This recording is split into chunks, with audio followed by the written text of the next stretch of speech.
गुरुत्वाकर्षण सिद्धांत पर आधुनिक काम 16वीं शताब्दी के अंत में और 17वीं शताब्दी की शुरुआत में गैलीलियो गैलीली के काम से शुरू हुआ। अपने मशहूर, यद्यपि संभवतः अपोकैरिफल 4 प्रयोगों में पीसा के टावर से गेंदों को छोड़ने का प्रयोग किया गया और बाद में गेंदों के सावधानी पूर्वक माप के साथ नकली इनको घुमाया गया, गैलीलियो ने दिखाया कि गुरुत्वाकर्षण त्वरण सभी वस्तुओं के लिए समान है। यह अरस्तू के विश्वास से एक बड़ा प्रस्थान था कि भारी वस्तुओं में उच्च गुरुत्वाकर्षण त्वरण होता है। 5. गैलीलियो ने हवा के प्रतिरोध को इस कारण के रूप में बताया कि कम द्रव्यमान वाली वस्तुएं वातावरण में धीमी गति से गिर सकती हैं।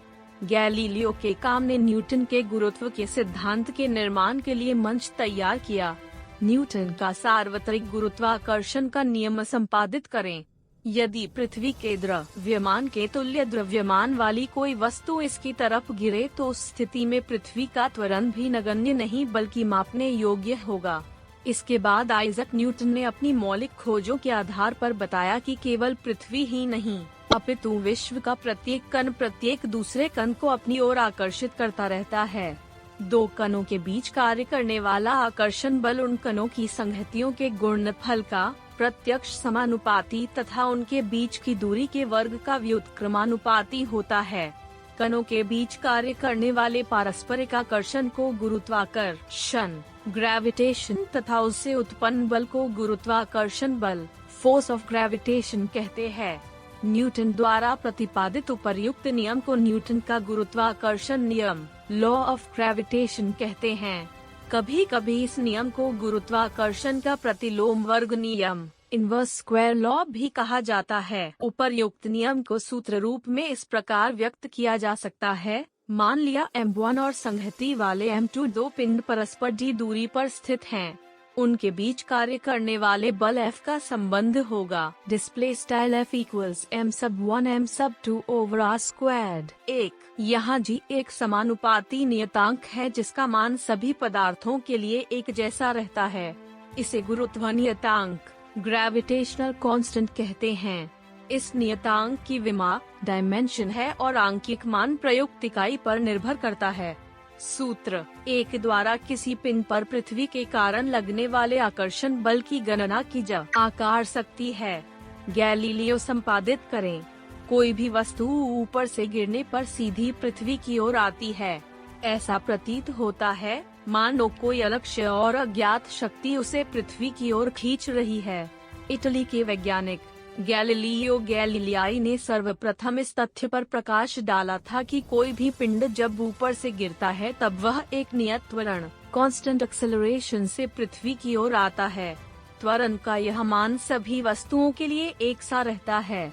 अपने इस निष्कर्ष की पुष्टि उसने प्रयोगों और गणितीय विवेचनों द्वारा की। केपलर की ग्रहीय गति के नियम संपादित करें। केपलर की ग्रहीय गति के नियम देखिए। जर्मन खगोलविद केपलर ने ग्रहों की गति का अध्ययन करके 3 नियम दिए। केपलर का प्रथम नियम, कक्षाओं का नियम। सभी ग्रह सूर्य के चारों ओर दीर्घवृत्ताकार कक्षाओं में चक्कर लगाते हैं तथा सूर्य उन कक्षाओं के फोकस पर होता है। द्वितीय नियम, किसी भी ग्रह को सूर्य से मिलाने वाली रेखा समान समय में समान क्षेत्रफल पार करती है, अर्थात प्रत्येक ग्रह की क्षेत्रीय चाल एरियल वेलोसिटी नियत रहती है। अर्थात जब ग्रह सूर्य से दूर होता है तो उसकी चाल कम हो जाती है। तृतीय नियम, परिक्रमण काल का नियम। प्रत्येक ग्रह का सूर्य का परिक्रमण काल का वर्ग उसकी दीर्घवृत्ताकार कक्षा की अर्ध दीर्घाक्ष की तृतीय घात के समानुपाती होता है। भास्कराचार्य का गुरुत्वाकर्षण का नियम संपादित करें। गुरुत्वाकर्षण, पिताजी, यह पृथ्वी जिस पर हम निवास करते हैं किस पर टिकी हुई है? लीलावती ने शताब्दियों पूर्व यह प्रश्न अपने पिता भास्कराचार्य से पूछा था। इसके उत्तर में भास्कराचार्य ने कहा, बोले लीलावती, कुछ लोग जो यह कहते हैं कि यह पृथ्वी शेषनाग, कछुआ या हाथी या अन्य किसी वस्तु पर आधारित है तो वे गलत कहते हैं। यदि यह मान भी लिया जाए कि यह किसी वस्तु पर टिकी हुई है तो भी प्रश्न बना रहता है कि वह वस्तु किस पर टिकी हुई है और इस प्रकार कारण का कारण और फिर उसका कारण यह क्रम चलता रहा तो न्याय शास्त्र में इसे अनवस्था दोष कहते हैं।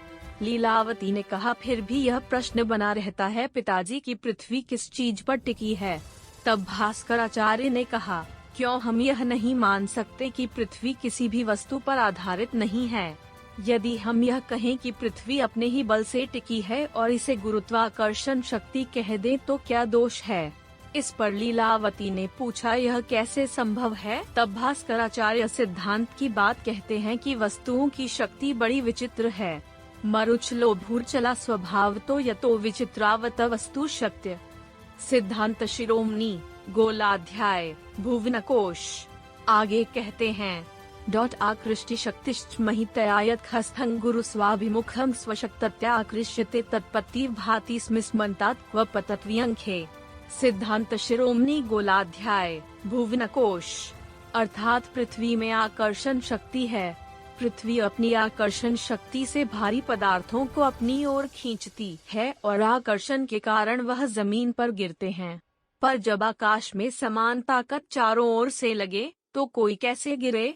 अर्थात आकाश में ग्रह निरावलंब रहते हैं क्योंकि विविध ग्रहों की गुरुत्व शक्तियां संतुलन बनाए रखती हैं।